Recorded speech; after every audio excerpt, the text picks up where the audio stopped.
ఏర్పడుతుందో అప్పుడు ఆత్మలోనికి లయమయ్యేటటువంటి కాంతిని విరాజిల్లుతున్నటువంటి కాయాన్ని గోలేటటువంటి ఒక ధర్మాన్ని ఉపయోగించుకొని తరించగలిగేటటువంటి తరుణాని కోసమయ్యి ఉత్తోత్తమైన లక్షణాన్ని పొంది చిత్తములో పరమ సంతోషాన్ని గ్రహించబడేటటువంటి సద్బుద్ధి ఎప్పుడు మనలో వేరుపడుతుందో అప్పుడు గీతాచార్యుని మన అంతర్యామిగా చూడవచ్చు అనేటటువంటి ఒక ధర్మాన్ని మనమందరం తెలుసుకోవాలి.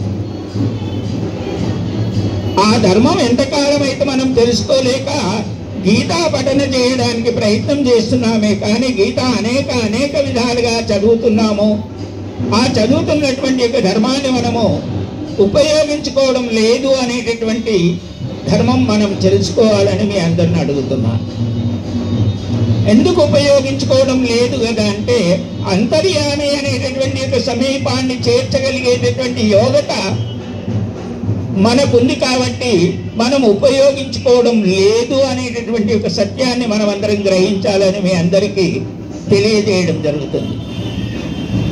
బంధువులారా, బంధయముక్తిని వదులుకొని సందేహాన్ని గ్రహించగలిగేటటువంటి సత్తును తనగాను ఉపయోగించుకునేటటువంటి సద్బుద్ధి ఎవరిలోనైతే వేరుపడుతుందో వారిలోనే పరమ పూజ్యాన్ని గ్రహించగలిగేటటువంటి యోగత వేరుపడుతుంది. మరి ఇటువంటి దాని గురించి మనం ఎప్పుడు తప్పిస్తున్నాము అనేటటువంటి ధర్మము మనకే తెలిసి ఉంటుంది తప్ప ఇతరులకు ఎవరికి తెలియదు. ఎవరు చేయబడుతున్నారో వారికి మాత్రమే తెలిసి ఉంటుంది తప్ప ఇతరులకు తెలియదు. ఆ తెలుసుకోవాలనేటటువంటి తపన మనకు ఎప్పుడు ఏర్పడుతుందో అప్పుడు ఆ పరమ పూజ్యత్వాన్ని గ్రహించగలిగేటటువంటి పుణ్యఫలాన్ని సంపాదించుకునేటటువంటి సాంపదీయులమైతామనేటటువంటి సత్యాన్ని మర్చిపోకూడదని మీ అందరిని అడుగుతున్నాను. ఏ సంపద సత్యమైంది అని అంటే నిమితమైన కాల ప్రమాణాలతో కూడుకున్నటువంటి సంపదనే మనం చూస్తున్నాము తప్ప శాశ్వతమైన అంతర్యామిలో సంపదను మాత్రం చూడడం లేదు. అంతర్యామి సంపద ఏదైతే ఉంటుందో దాన్ని చూడాలనేటటువంటి తపన మనకు రావాలి. మనం ఎక్కడ రావాలి? అది అజ్ఞానమైనటువంటి యొక్క స్థితిని వదిలించుకొని జ్ఞానస్థితిని పొంది స్థానస్థితిని వేరుపరుచుకొని స్థానస్థితిలో ఉన్నటువంటి నిశ్చలత్వాన్ని గ్రహించగలిగేటటువంటి నిర్మలత్వం ఎప్పుడైతే మనిషికి వేరుపడుతుందో మనిషి పరమ సంతోషాన్ని గోలేటటువంటి సత్తు కలుగుతారు. అప్పటి వరకు పరమ సంతోషం కోరుతున్నామా అంటే దానికోసం మనం ఎక్కడా కోరినట్టు కనిపించడం లేదు అనేటటువంటిది ఎవరికి వారు ప్రశ్న వేసుకోవాలి. అటువంటి పరమ సంతోషం దిక్కు ప్రయాణింపగలిగేటటువంటి యోగత మనలో వేరుపడితే మనం అంతటా పరమానందంగానే జీవించగలిగేటటువంటి ధర్మం వేరుపడుతుందని మనమందరం తెలుసుకోవాలి. మనకు గీతాచార్యుడు నేర్పగలిగినటువంటి యొక్క నేర్పు ఎటువంటి విధంగా ఉంటుంది కదంటే ప్రకృతికి సిద్ధమైనటువంటి విధానాన్ని గ్రహించగలిగి పరమసిద్ధమైనటువంటి యోగాన్ని పొంది పరిపూర్ణతను కలగగలిగేటటువంటి ధర్మాన్ని బోధించిందే భగవద్గీత పరమేశ్వరుడు అన్న సత్యాన్ని మనం అందరం తెలుసుకోవాలి. ఈ సత్యం ఎంతకాలం అయితే మనం తెలుసుకోలేకపోతున్నామో అంతకాలం అంతా మనం వ్యర్థమైన సమయాన్ని గడుపుతున్నాం తప్ప పరమార్థ సమయం ఎంత అంటే ఒక గోటికి గోగలిగినంతటి ప్రమాణంలోనే ఉంటుంది. అంతకంటే ఎక్కువ ఉండదు, అంతకంటే తక్కువ కూడా ఉండదు.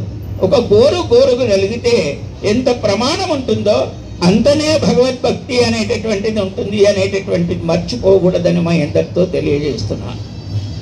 ఎందుకంటే పరమాత్మ ఎక్కడ లయమయ్యిండు అంటే పరమాత్మ అంతర్యామిగా లయమై ఉన్నాడు.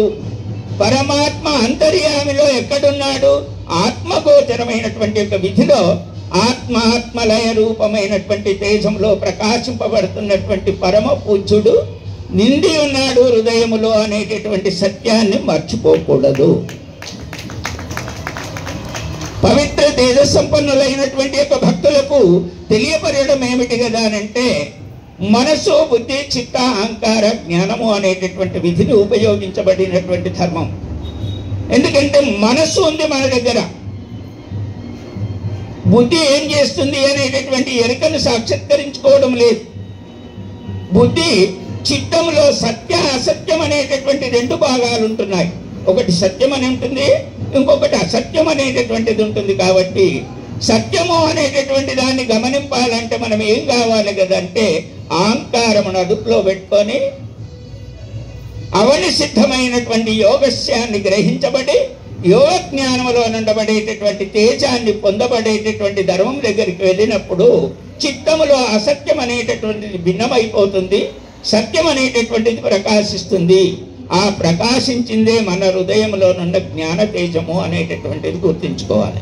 ఇటువంటి గురి మన లోపల వచ్చినప్పుడు రుకారం అనేటటువంటి దాన్ని హరింపజేసుకొని రుకారం అనే ప్రకాశాన్ని వికసింపజేసి పరమ సంతోషంతో ప్రయాణింపడానికి ప్రయత్నం చేస్తే ఎటు చూసినా ఆనందంగానే ఉంటుంది.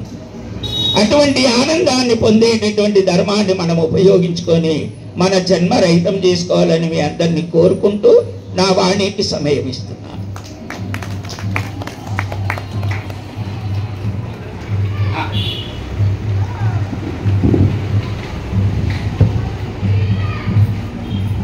స్వామి సద్గుణాత్మ అర్థమైంది ఎంత అన్నది నాతో ఎవరు మాట్లాడలేదు.